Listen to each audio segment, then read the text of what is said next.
The Nexus Academy had been training elite cadets from across the galaxy for 3,000 years.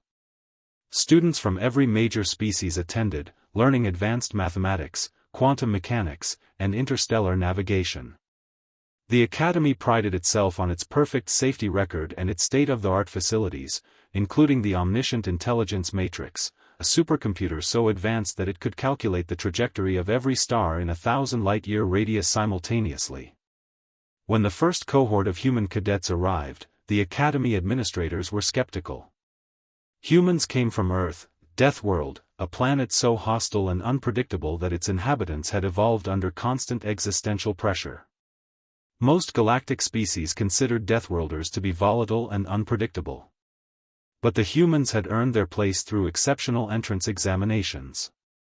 Professor Kalath, a serene crystalline being who taught advanced computational theory, assigned his students a routine homework problem: optimize a simple algorithmic sequence to improve efficiency by 5%. It was a standard exercise meant to familiarize students with the Omniscient Matrix's interface. Most cadets completed it in an hour. The human students, a group of 5 including Marcus, Yuki, Dimitri, Amara, and James, disappeared into the computer lab for 8 hours. Professor Kalath grew concerned. When he finally checked on them, he found them deep in discussion, surrounded by holographic displays showing cascading lines of code. "Cadets, the assignment was due 6 hours ago," Kalath observed. "Yeah, we know," Marcus said without looking up. "But we found something weird." "Weird?" Kalath's crystalline form flickered with curiosity. Yuki gestured to the displays. "The Matrix's core architecture has this massive inefficiency."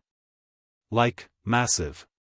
"It's been running the same redundant calculations billions of times because nobody optimized the memory allocation protocols. We think we can fix it." "The Matrix was optimized 300 years ago by the greatest minds in the galaxy," Kalath said firmly. "There are no inefficiencies to discover." Dimitri pulled up another holographic screen. "With respect, Professor, there definitely are. See here? The quantum entanglement buffer is overriding itself constantly. And the parallel processing threads are fighting over resource allocation. It's like, imagine if you have 10 delivery trucks all trying to use the same parking space." James grinned. "We figured it out because we're from a death world. On Earth, when resources are limited, you either optimize or you die. We've been solving efficiency problems for millennia." Amara continued, "We think we can improve performance by 47%. Not 5%. 47. Professor Kalath was skeptical but intrigued. Against his better judgment, he authorized them to proceed, under strict supervision, of course. What happened over the next 3 days would reshape the entire Academy's understanding of human capability. The cadets didn't just optimize the Matrix. They fundamentally reimagined its architecture. They rewrote core protocols that had been considered immutable. They implemented error correction systems that the original designers had never conceived of. They created recursive learning algorithms that allowed the Matrix to improve itself. Most remarkably, they did all of this while maintaining perfect system stability. Not a single calculation was lost. Not a single process failed. When they finally finished, the Omniscient Intelligence Matrix was running at 52% improved efficiency.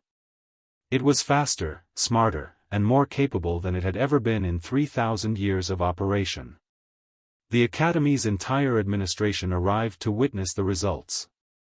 Director Vexthar, an ancient Vorathian who had overseen the Academy for 5 centuries, stood in stunned silence as the diagnostics scrolled across the screens. "How is this possible?" Vexthar whispered.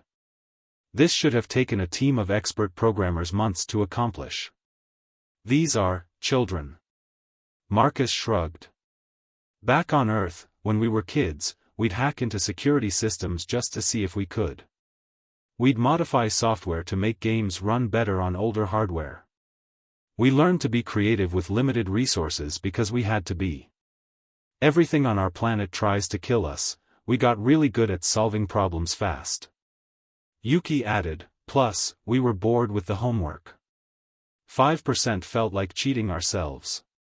Director Vexthar turned to Professor Kale-ADH. What have you brought to this academy? I believe, Kale-ADH said slowly, we have brought the future. Within weeks, the human cadets were recruited to work directly with the Academy's research division. Within months, they had optimized 3 other major systems. Within a year, humanity had earned a permanent position as the Academy's advanced problem-solving consultants. Other species began to understand a fundamental truth about Deathworlders: they didn't just solve problems, they solved them creatively, relentlessly, and often in ways that exceeded expectations. They had evolved under pressure that would have annihilated any other species. They didn't see obstacles, they saw puzzles waiting to be dismantled. The omniscient intelligence matrix would forever bear the mark of 5 human cadets who had treated a homework assignment as an invitation to reshape the impossible. And across the galaxy, administrators and professors began quietly recruiting Deathworlders for their most challenging projects. Because sometimes the greatest innovations come not from perfection, but from those who have learned to thrive in chaos.